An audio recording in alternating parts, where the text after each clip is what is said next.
nonprofit world, my experience is that people are uncomfortable with the word brand because typically branding is associated with selling something. And it's typically associated with selling something we don't need. My point of view around branding is, well, that's what it was established to do. But now we can use the same processes and same procedures to sell ideas that we do need. And that's really what we're here to talk about today.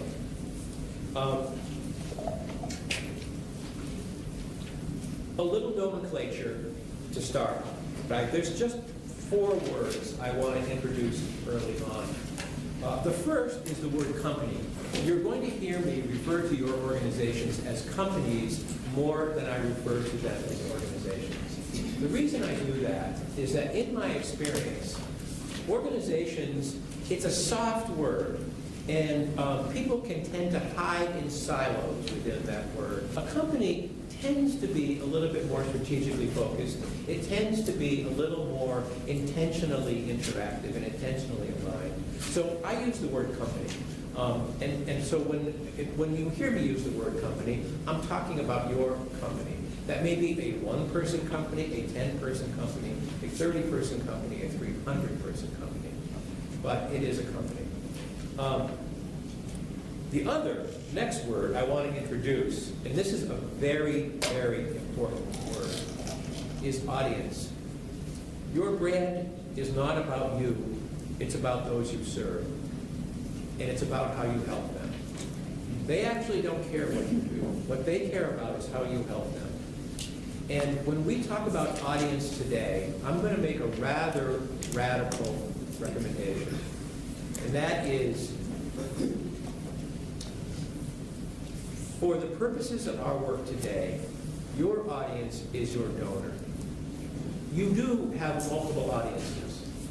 Everyone here is in the service business, so they have an audience of people they serve. I'm going to set them aside today. Today, we're talking about the donor. And actually, there's a little side word I'd like to add to this, is what we're looking for is the donor fit. We're looking for the donor who really relates to you, who really relates to what you do, and by supporting you, you're supporting them meet their best sense of self. So for the purposes of today's workshop, when I talk about audience, we're talking about your donor. And we're going to talk a lot about your donor because it's a very, very important consideration. The next phrase or word I want to introduce to the conversation is the word brand itself. I use a very simple definition of brand. Here's my definition of brand. Your brand is your promise to the people you serve of how you help them. It's that simple.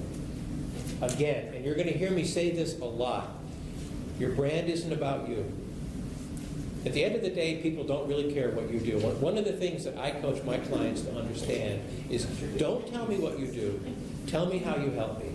Because that's really what I care about. And we're living in an over-communicated world. Most people, their first job when they hear a piece of information is to ask, do I need this? Can I sweep it aside? Can I ignore it? That's their first job.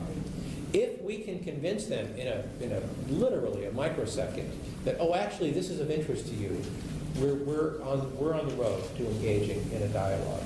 But we've got to help them understand that we understand their needs and we can support their needs.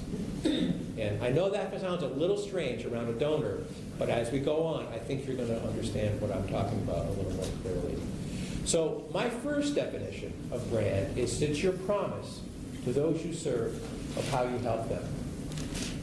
I've got a second and a complementary definition of brand, and that is your brand is the position you own in the mind of your audience.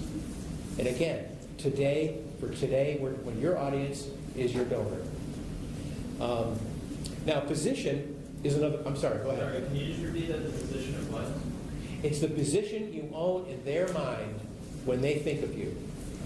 So when a donor thinks of your company, what do they think? That's the position you own in their mind. That may be a complete non-entity. They may think nothing. They may know nothing of you. Or they may have a perception that's 5 years old. Or it's only partial. They think of you for doing something, but in fact you do a lot of other things too. So the first question we have to ask is what my audience is thinking of me, is it accurate? Is it what I want them to think? If not, what do I want them to think? Now we have 2 points on a map. Now we can navigate that gap between what they think, which may be nothing, and what we want them to think. And what we're going to talk about today is what we want them to think. And that's their position. So again, let me repeat. It's your promise to those you serve of how you help them, and it's the position you own in their mind. The reality is that position question, what we want them to think, we cannot answer it until we go back and understand what's our promise. So that's the work. Here's another challenge, is that most of you do a lot of things. And again, it's not really what you do, it's how you help. So in the best of all worlds, we want to distill this down to one thing, one position that you can own in their mind. And when they think of HCG, they think it's the community-minded choice. It's the community-minded way to buy or buy electricity, in this case.